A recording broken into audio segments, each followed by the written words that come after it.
Ladies and gentlemen, good morning. Welcome to the press conference held by the State Council's Interagency Task Force. Today we have Vice Minister of Civil Affairs, Mr. Zhan Chengfu, to brief us about the epidemic response in the civil affairs field and respond to your questions. Also present today include Mr. Liu Xitang, Director General of Social Relief, Director General of Community Management, Mr. Chen Yueliang, and Director General Yu Jianliang. I'll give the floor to Vice Minister first. Ladies and gentlemen, friends from the media, good morning.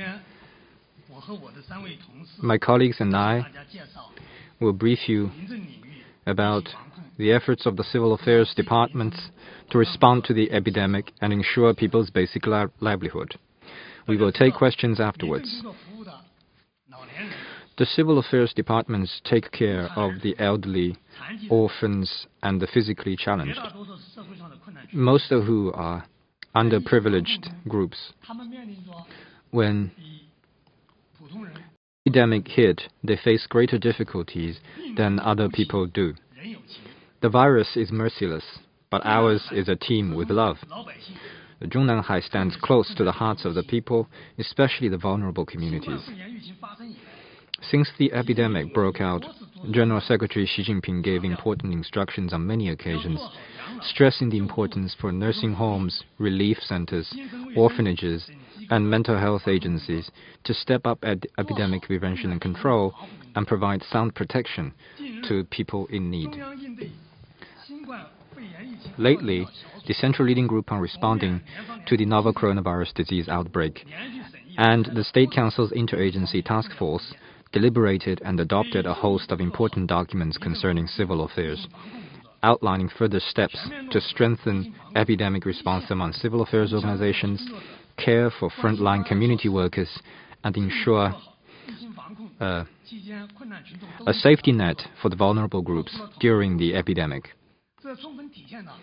These measures demonstrate the CPC Central Committee and State Council's care for the vulnerable groups and our community workers, and exhibit the advantage of the socialist system with China's characteristics. They are motivating the civil affairs departments at all levels to work hard and live up to the trust of the CPC Central Committee and the people's expectations. Since the start of the outbreak, the Ministry of Civil Affairs has been proactive in fulfilling its duty and coordinated epidemic response with its day-to-day work. We have worked thoroughly to implement the major decisions of the CPC Central Committee and the State Council on promoting both outbreak control and economic and social development in relation to civil affairs, specifically in the following aspects.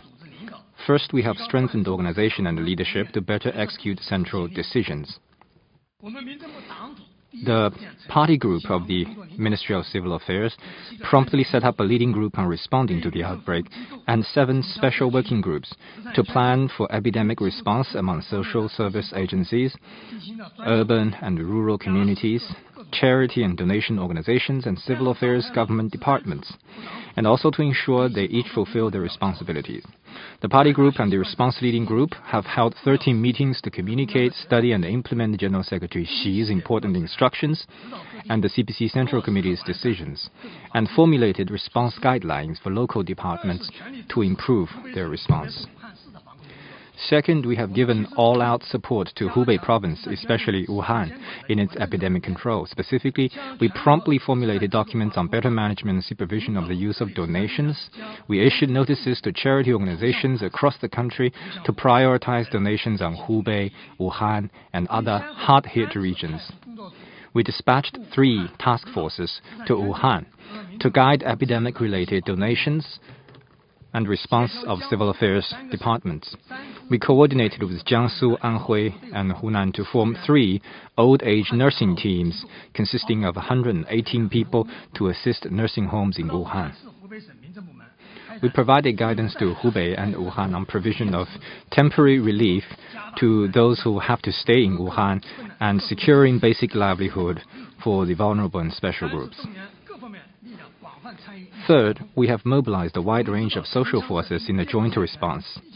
We have guided all urban and rural communities to establish and improve response mechanisms and the grid-based working system, fully implemented the nationwide comprehensive response measures, and build a firm line of defense at the community level. We have coordinated various parties to offer more care and support to the frontline community workers. We have encouraged industrial associations, charity organizations, and social service and volunteer agencies to leverage their respective strengths and contribute to epidemic response in accordance with law. Fourth, we have stepped up protection of social service agencies and recipients at various levels. We have formulated category-specific guidelines for local governments to better prepare nursing homes, orphanages, mental health institutions, relief centers, and funeral service agencies against the epidemic, and ensure health and safety of social service recipients. Agencies with front offices, including social organization registries, marriage registries, and lottery ticket centers, have been required to increase ventilation and be sterilized, offer online appointment, stagger service periods, and reduce ceremonial gatherings to prevent outbreaks. Civil affairs departments have been required to step up their own response to ensure smooth operation of the national system. Fifth, we have promoted steady resumption of work in the civil affairs system. We have guided local agencies with ripe conditions under the prerequisite of having sound quarantine and protection to resume admission to nursing homes, orphanages, and special care centers. Front officers are guided to gradually resume service in light of local outbreak intensity. We have strengthened care and protection for elderly living alone, children with difficulties, the severely ill and disabled, and other special groups, to let them feel the warmth and care from the party and the government. In general, under the strong leadership of the CPC Central Committee, the civil affairs system has made robust, effective response to the epidemic, protected the health and safety of the people we serve, and contributed our part to the overall response. Let me draw your special attention to the frontline community officials and workers who have stayed on duty and contributed selflessly to the lives and health of the people. There are many touching stories that I hope our friends from the media will find out and talk about. That said, weaknesses and problems are not few in our work. Your supervision, criticism, and advice are welcome. Going forward, we will continue to follow through on General Secretary Xi's important instructions on coordinating epidemic response and economic and social development, fully implement the February notice by the State Council and the Central Response Leading Group. There are 3 such notices. We will continue with robust epidemic control and strive to fulfill the year-round objectives and tasks in a bid to win the all-out people's war against the epidemic, realize moderate prosperity in all respects, and deliver on the 13th Five-Year Plan. This is the end of the briefing. Thank you, Vice Minister Zhang. The floor is now open for questions. Please identify affiliation before asking your question.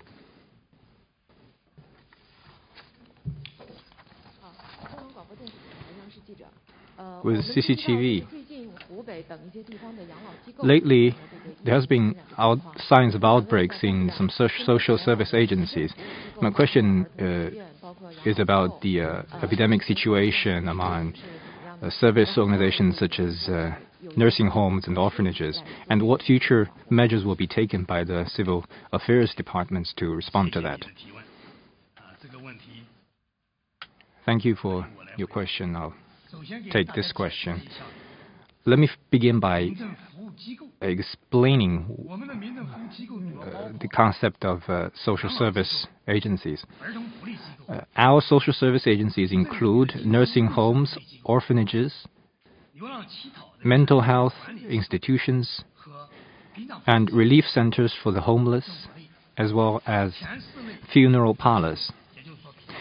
The first four categories, which means those apart from the funeral parlors, are numbering 45,239, accommodating more than 2 million people. Across the country, we have 1,881 funeral parlors with the function of cremation. So far, most of the confirmed cases in nursing homes are in Wuhan. All of them have conducted NAT tests and quarantined and admitted to hospitals. Every one of them has been tested, admitted, and treated.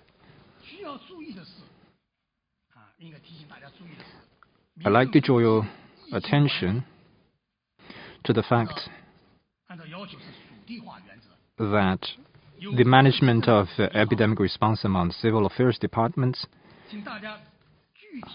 are jurisdiction-based. And please refer to the authoritative information released by the departments at various levels.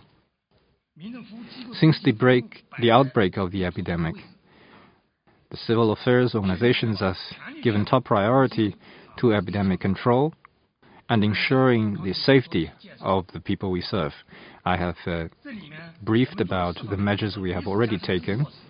And let me summarize that into four aspects. First, we have strengthened supervision and implementation. We have sent 8 working groups to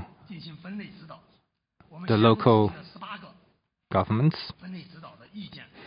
And secondly, we have provided category-specific guidelines. We have made 18 such guidelines and notices. Third, we have given all-out support to hard-hit regions. 2 vice ministers of civil affairs have led teams to Wuhan and coordinated 118 nursing staff from other provinces to Wuhan. Fourth, we have focused on dealing with prominent issues such as how to help those who are temporarily staying in Wuhan because of traffic control and restrictions. These measures have been effective, but considering that the social service agencies face high population density and closed environment, considering that the elderly, disabled children and homeless admitted in these centers are generally feeble, and considering that funeral parlor staff are in direct contact with corpses, there's a high risk of infection and the situation remains complex. We will continue to stay highly alert, focus on the hard-hit regions and key links, and continue to follow through on our current measures. At the same time, we will draw our lessons and spread good experience. Thank you.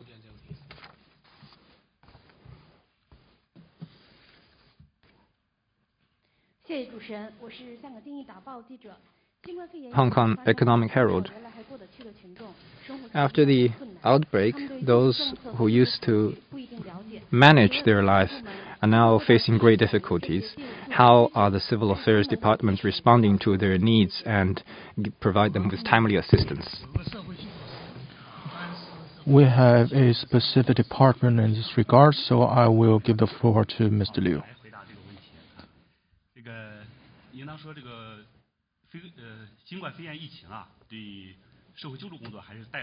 Indeed, the COVID-19 outbreak poses many challenges to our social aid and brought some difficulties in our work. In order to respond to people's needs in a timely manner and to conduct our work to ensure people's daily life, we have taken several measures. Offering assistance and help whenever there are people in need is an important principle for us. Since the outbreak of the epidemic, we have taken some measures and released a notice on January 29th. And in light of the recent development of the outbreak, the Central Leading Group also made certain arrangements. I think that in this regard, several measures have been taken. First, streamlining working procedures. For example, subsistence allowances. Before, we have to conduct family assessment and publicity, and now the procedures are streamlined. So for family assessment, we can do it through non-contact manners, for example, through telephones. And also we can resort to big data and the information sharing between different agencies. And for those already registered, those people will not be delisted if they are in severely affected regions. So these booking procedures have been streamlined. Second, we encourage local authorities to take IT applications in their work. We ask local authorities to respond these issues online to conduct the processing of social aid application. For example, in places such as Sichuan, they have conducted online processing of remote handling of such issues, so that they don't need to visit those people in person. And also some power of approval has been delegated. In severely affected regions, the approval of temporary assistance are now given to authorities at the community level. So in places such as Wuhan, community workers can make the decision to offer contemporary assistance himself to those in need before they file the approval later. Third is about the hotline for help. If people are in need, especially when they are under quarantine, they will need a smooth operation of helpline to have access to help assistance. The helpline can be the one by the Joint Prevention and Control Mechanism, or by local authorities such as the 12345. Also, local civil affairs authorities are also asked to make public their hotlines. Now those authorities are also collecting such information at the county level, and we will make public this information on our website. The fourth is better public publicity. We know that since January 29th, our ministry, the Central Leading Group and local authorities has published a series of measures.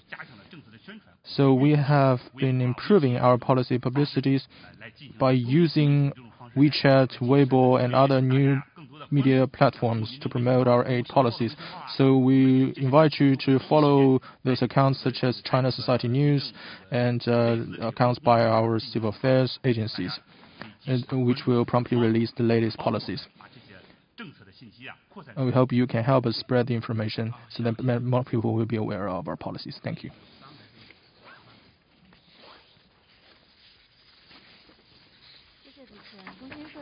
Thank you. From China News Agency. We know that the central government has issued relevant documents for carrying community workers in epidemic response. So what measures will be taken for the implementation of the document? After the institutional reform, we now have a new department in the Civil Affairs Ministry, which is dedicated to the management of community work. I'll give the floor to Mr. Director General Chen. Thank you for your interest in the work of community work. The communities are the first line of defense against the epidemic and the most effective defense against importation of cases and intra-city transmission.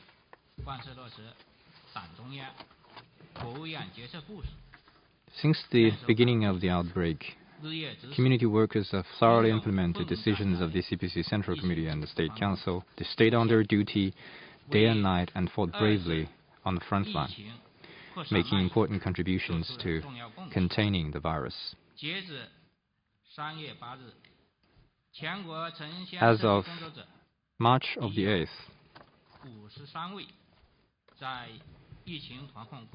53 community workers have made the ultimate sacrifice on duty. 92.5% of them are party members. General Secretary Xi Jinping stressed on many occasions on the importance to care for community workers. Premier Li Keqiang gave special instructions on that work. In order to implement these important instructions,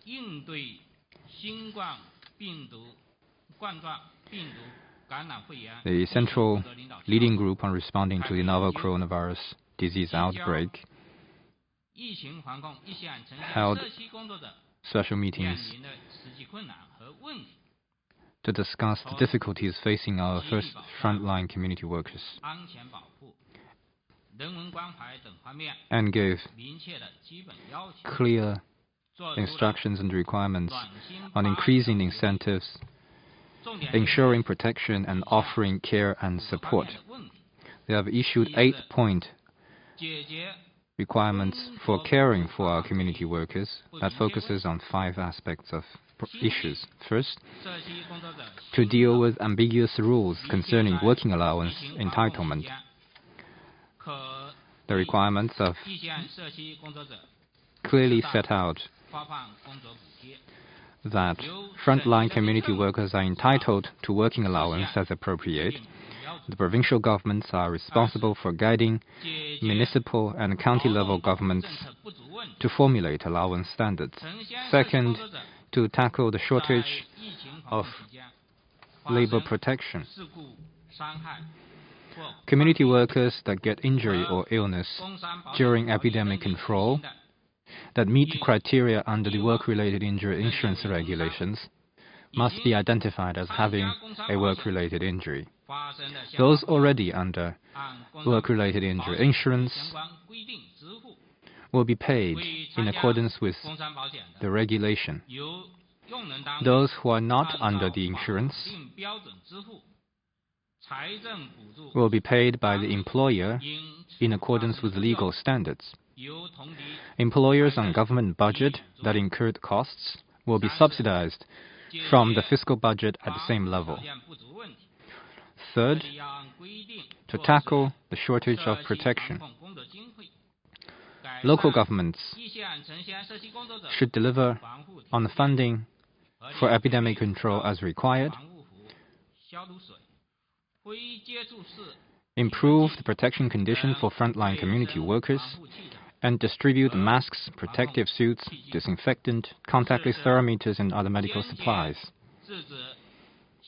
Fourth, to tackle formalities and bureaucratism which increase the burden on primary-level organizations. The notices clearly stipulated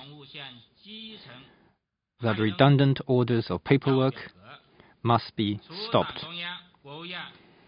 Apart from those explicitly required by the CPC Central Committee and the State Council, no additional tasks should be assigned to communities. Apart from the necessary residence certificate and the certificate for expiry of medical observation, community organizations should not be asked to issue other certification in the name of epidemic control. Stopping formalities and bureaucratism requires media, administrative, and social supervision.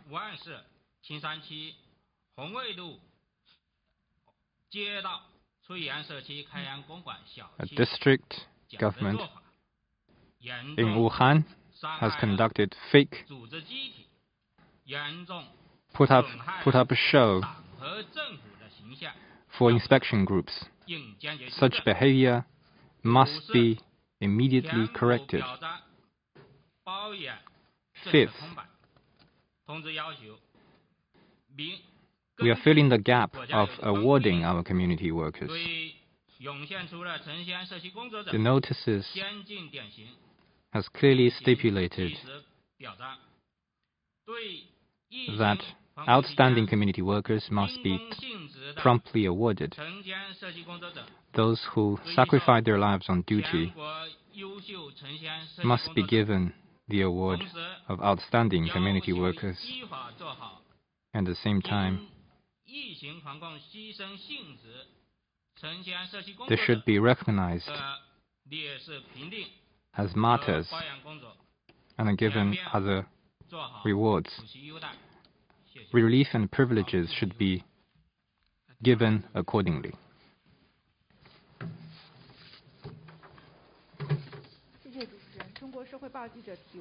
China Society News.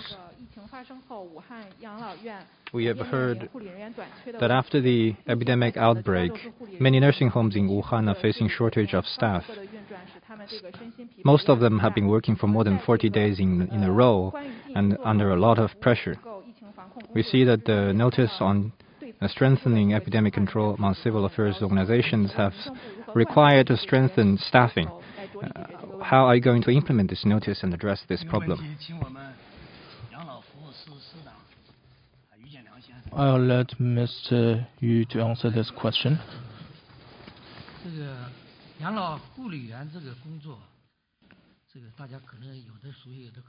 Some of you might not be much familiar with the work of the old age care nurses.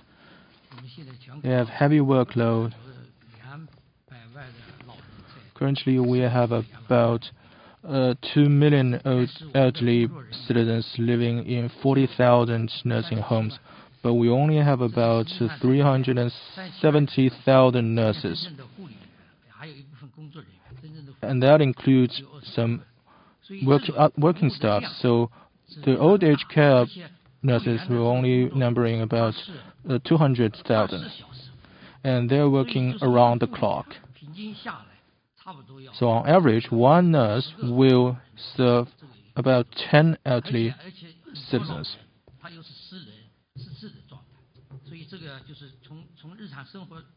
And many of them also suffer from disability or dementia. So it is indeed a very difficult job for them.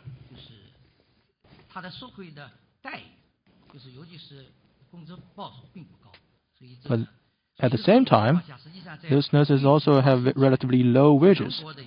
So even before the outbreak, nursing homes across the country had already faced the shortage of personnel. And after the outbreak, there were several factors. First, those who have returned home because of the Spring Festival cannot return to their workplace due to the epidemic. This makes the shortage even worse. In addition,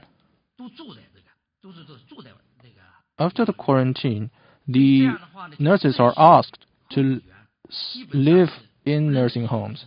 So, in other words, they have no time for rest and have to work around the clock. This has resulted in even greater pressure and more heavier workload for them. This is especially so in Wuhan.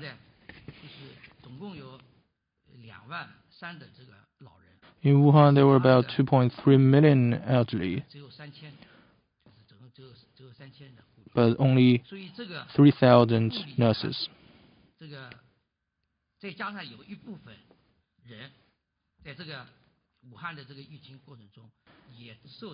And also, there are even more people, and many of them are also affected during this epidemic, so the number is even smaller. So as you have pointed out, there is a shortage of personnel in Wuhan. But I I have to say, in the past 40+ days since the outbreak, especially after January 23rd of the quarantine, they have been working around the clock, risking their lives and health. Their efforts are really touching, and we would like to salute to their efforts. In order to deal with the personnel shortage, our ministries has taken several measures to ease the personnel shortage of nursing homes across country, especially in Wuhan, the region more severely affected. First is cross-regional assistance.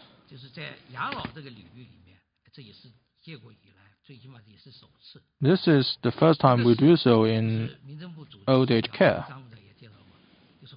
As Mr. Zheng pointed out before, we have organized 3 provinces, altogether 118 nurses, to form a cross-province team. And we also organized 4 cities within Hubei province, altogether 50 nurses, to provide assistance to Wuhan. So altogether 168 working personnel, including leading officials such as director generals and management personnel, such as general manager of nursing home, to provide assistance to Wuhan.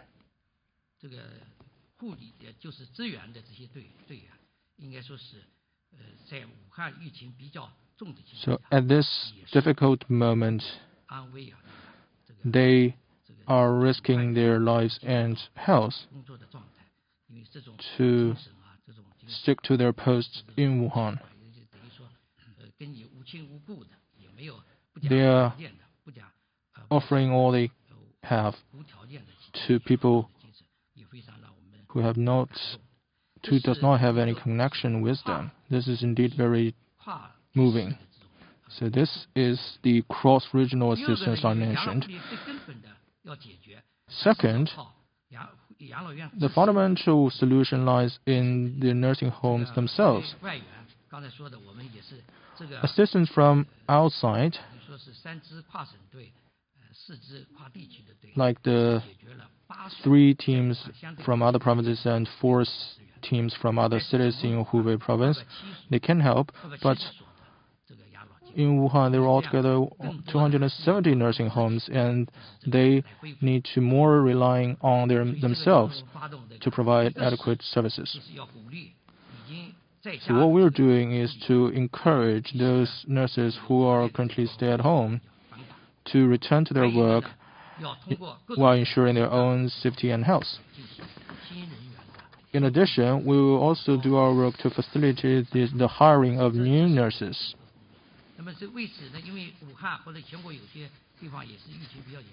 We know that in Wuhan and other places where they are severely affected, we have to coordinate the relationship between resumption of work and epidemic control. So we take a region-specific and tight approach in this area. For regions without confirmed cases or with lower risks, it is asked that local authorities should ensure sufficient epidemic control and ask those nurses to return to work so long as they haven't visited other affected regions or have contact with patients. For regions with confirmed cases or with medium or high risks, local authorities need to follow the relevant regulations to ensure sound quarantine, the 14-day quarantine, to ensure no infection of those nurses. and let them return to work in a phased manner in order to ease the shortage of personnel. Thank you.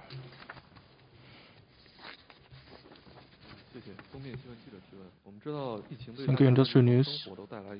We know that the outbreak has affected our daily life, especially those underprivileged. So how to ensure their daily life? What measures have been taken by the ministry? Thank you. I'll give the floor to Director General Liu Shitang. Thank you for raising this issue for the underprivileged. Indeed, the outbreak has affected all of us. It is especially so for those underprivileged. Since the outbreak, there are many difficulties facing them. For example, rising living costs, shortage of daily necessity, and the lack of special care for people in dire poverty staying at home. To solve this issue, our ministry on January 29th issued a notice to direct local authorities to streamline procedure, to increase the coverage of temporary assistance, to ensure sufficient healthcare workers, etc. So local authorities are implementing such regulations and has made notable progress. So with the development of the outbreak, the number of people in need as a result of the epidemic and the severity of their problems are also changing. For example, migrant workers who once relied on part-time jobs are now in a difficult time as they now cannot go out to have a source of income. In addition, non-permanent residents who had to stay at the current place due to traffic control are also facing difficulties. And also there are people who live by themselves but cannot take care of themselves. They are also facing difficulties as their healthcare personnel are still under quarantine. So for these issues, the Central Leading Group has made timely arrangements and released relevant documents. I think it can be summarized in the following 5 aspects. First is the timely funding of subsidies. For subsistence allowance recipients, there were about 43.8 million people. And for people of extreme poverty, 469 million. And every year, 9.18 million people will receive temporary assistance. For those people, we will ensure timely funding of subsidies. And also, other subsidies for orphans and the disabled person will also be ensured. As for severely affected regions, we will consider increasing the living allowances for people in need. For example, in Hubei province, they have made it clear since January 22nd, they have increased their subsistence to 500 yuan for urban residents and 300 yuan for rural residents. Second, maximum coverage of subsidies. As I mentioned, there are some people who cannot go outside to find a job, and their income might be affected, and now they will fall into the category of lower income subsistence allowance, and those people will be promptly covered by the allowances. Also, for severely affected regions, local authorities are allowed to suspend the delisting of subsistence allowance recipients in light of the epidemic situation. This way, we can help those people to shore up their financial capacity against the risks. And such arrangement can be made later after the epidemic. Third is greater temporary assistance, especially for subsistence allowance patients, people in extreme poverty, members of low-income families, and registered poor people. If they are confirmed to be affected by the COVID-19, more contemporary assistance will be given in a timely manner. And for families who have a difficult time because their members are quarantined, more temporary assistance will also be provided. And also, temporary assistance will be strengthened for the bereaved family in accordance with relevant regulations to guarantee their basic life. Fourth is the assistance for non-permanent residents. There are mainly two ways. First is provide enough food, clothes, and temporary accommodation. And second is cash support. For people who, due to the epidemic, cannot find a job, for example, if you're in Wuhan and cannot go outside to find a job and cannot get family support, and as a result facing temporary difficulties, we will provide cash support to them, and the relevant channel has been set up in Wuhan with a standard of 300 yuan per day. And such practice will also be made in other provinces. Fifth is basic caring services. The central government has made it clear that local authorities and working personnel in charge of quarantining and treating confirmed patients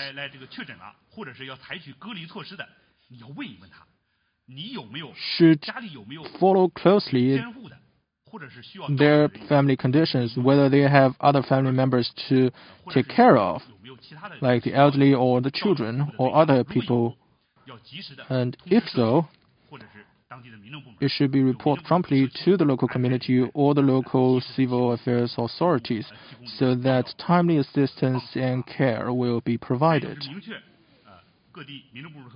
Also, it has made clear that for elderly with no family members, orphans living with their relatives, left behind children, left behind elderly, and severely disabled who are quarantined at home due to the epidemic, regular contacts must be maintained and more visits should be made to ensure timely assistance. That's my answer. Thank you.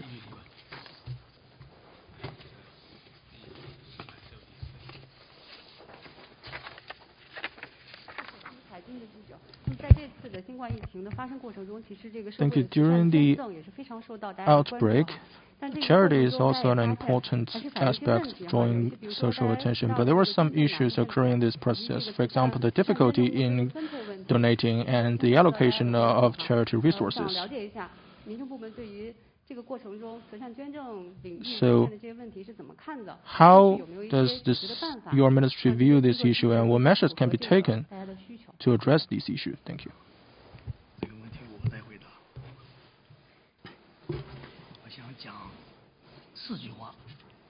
Let me respond in 4 points. First, during the epidemic, our people have shown great enthusiasm of charity and have exhibited great kindness. By March the 8th, which is yesterday, 24 o'clock, charity organizations and Red Cross associations across China have donated a total amount of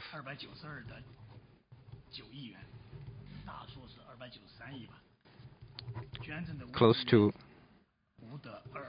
29.3 billion yuan and 522 million items of supplies. Social donations have reached 24 billion yuan and donated 466 million items of supplies. And you can see the great kindness of the people across the society. And secondly, our donation organizations have made great contributions. Without these organizations, donations do not work. They are a contact medium before the donators and those in need. Frankly, these organizations have done a great job and communicated well with governments and other social parties to form great synergy in assistance to the affected people. But the third point is that there's still great room for improvement. We have all heard about the problems in the slow distribution of donations, inaccurate direction, and lack of transparency. We have provisions in law, but there are still a way to go before we can translate the provisions in law into voluntary actions by organizations.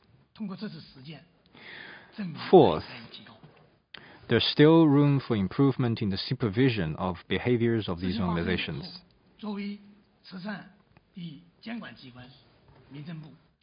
After the unfortunate incidents, we have sent working groups to investigate, formulate documents, and send notices to organizations such as Red Cross to accept social supervision, improve the mechanisms, and plug the loopholes to correct the mistakes. In the next step, we will accumulate further experience and lessons for the country to better respond to future possible health emergencies. This is a major undertaking. Let us work together to improve it. Thank you. Last two questions.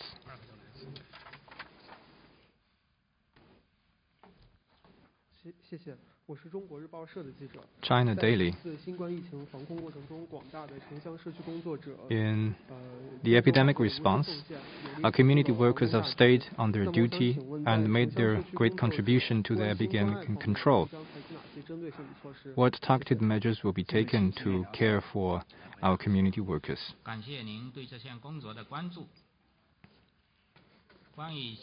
Thank you for this question. The notice on measures to care for frontline community workers has laid down the basic requirements for strengthening support to community workers and resolving their real concerns at the central level. Going forward, the Ministry will proceed from our own functions and thoroughly implement the notice. First, we will step up responsibilities. The Ministry of Civil Affairs will issue notices to local civil affairs departments to lead community working teams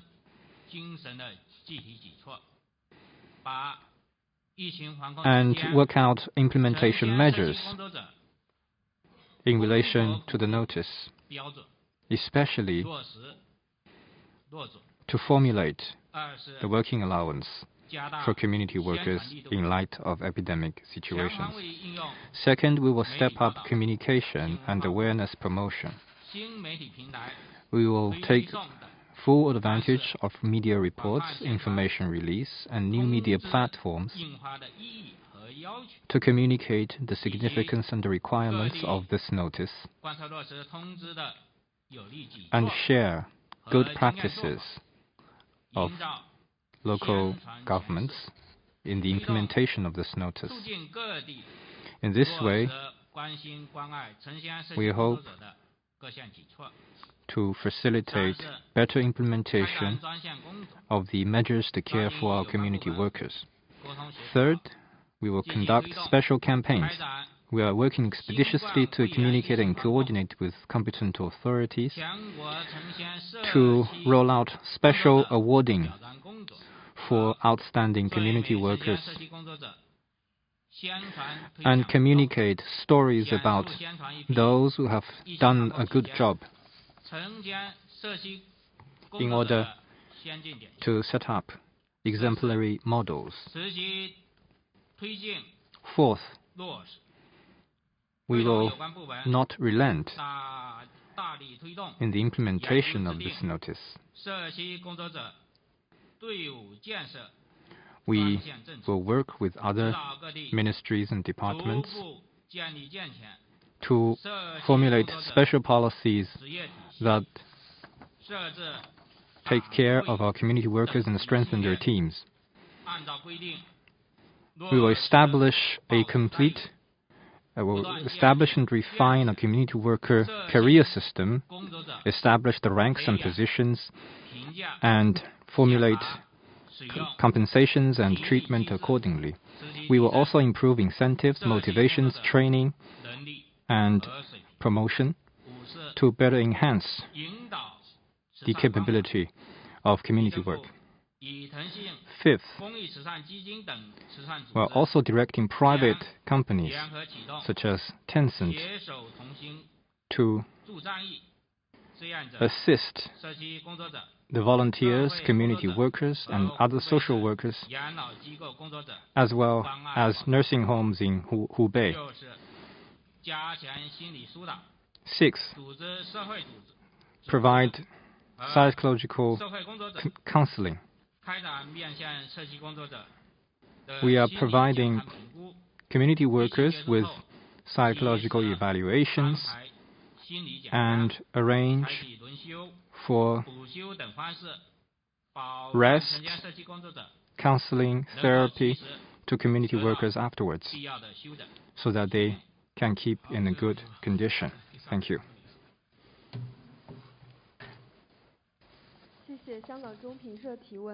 China Review. Can I ask what difficulties are facing nursing homes in epidemic control? What measures has the Ministry of Civil Affairs taken? And as required by the notice on epidemic control among civil affairs departments, can these difficulties be effectively addressed?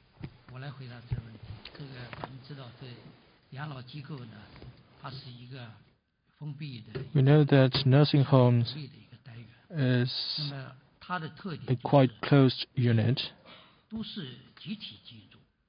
and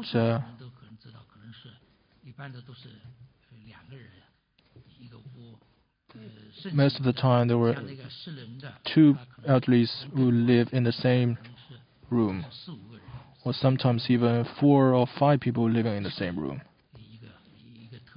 This is one feature of nursing homes.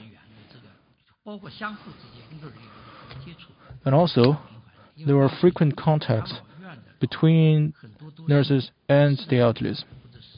As I mentioned before, many of the elderly there are people with disability or dementia, and they need to be taken care of 24/7. This is a kind of face-to-face contact in a closed space, in a very high frequency, and one nurse may serve several elderly. Also, elderly in nursing homes are themselves people with chronic or background diseases and are weak in health. All these factors have resulted in a high risk of infection, high risk of cross-infection, and high risk of complications.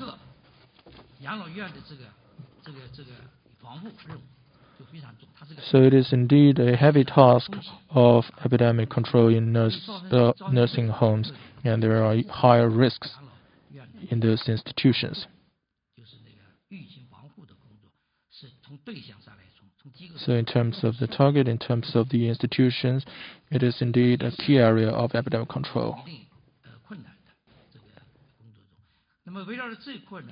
To address such difficulties, our ministry has taken the following measures. First is an early launch of quarantine management. From January 23rd, we have released notice to ask nursing homes across the country to have strict personnel management under quarantine. Second, we offer timely professional guidance in terms of organization, personnel management, and the protection of the elderly, as well as the infection. We have formulated a comprehensive guidance and update those guidance in light of the developments of the outbreak. We have the first and second edition of the guidance, and on January 25th, and on 25th, we also released a more restricted version of guidance for epidemic control in higher-risk regions and affected nursing homes, in order to provide more targeted guidance.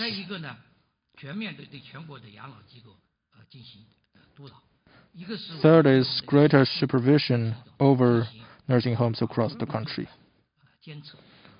in terms of the monitoring of epidemic control. We also send working groups. We have Mr. Goja being the Vice Minister of Civil Affairs to lead a delegation to Wuhan to oversee the work of civil affairs organizations, including nursing homes in the city. We also sent several oversight delegations to other provinces for inspection.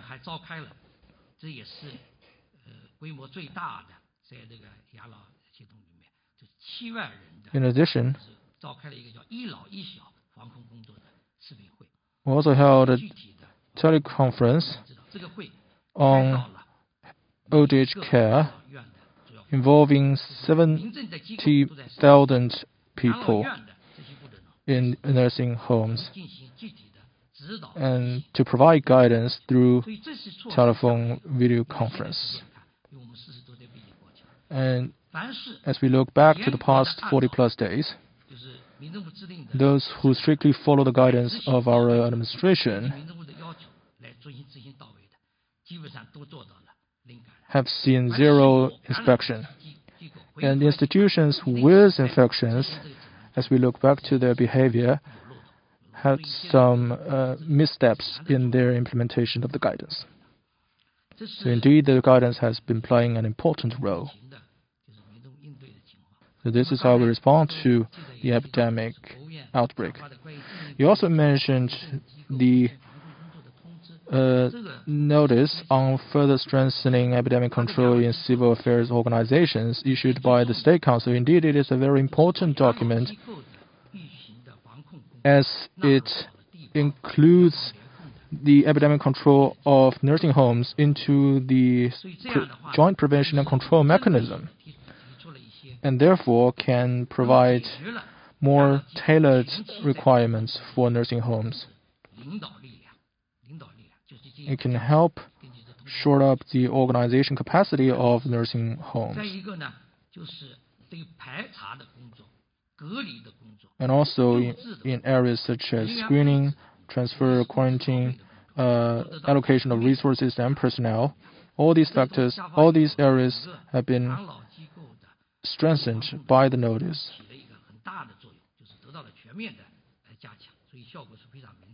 yielding notable results. Moving forward, we will earnestly follow the notice to adopt a specific, region-specific and tiered approach to ensure epidemic control and ensure the restoration of service, such as the hiring and return of nurses. And we will take different approach in different areas suited to their local conditions.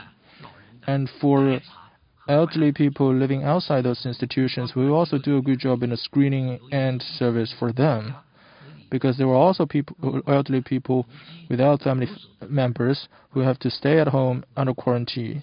They will also need our help. Thank you. That's the end of today's press briefing. Thank you.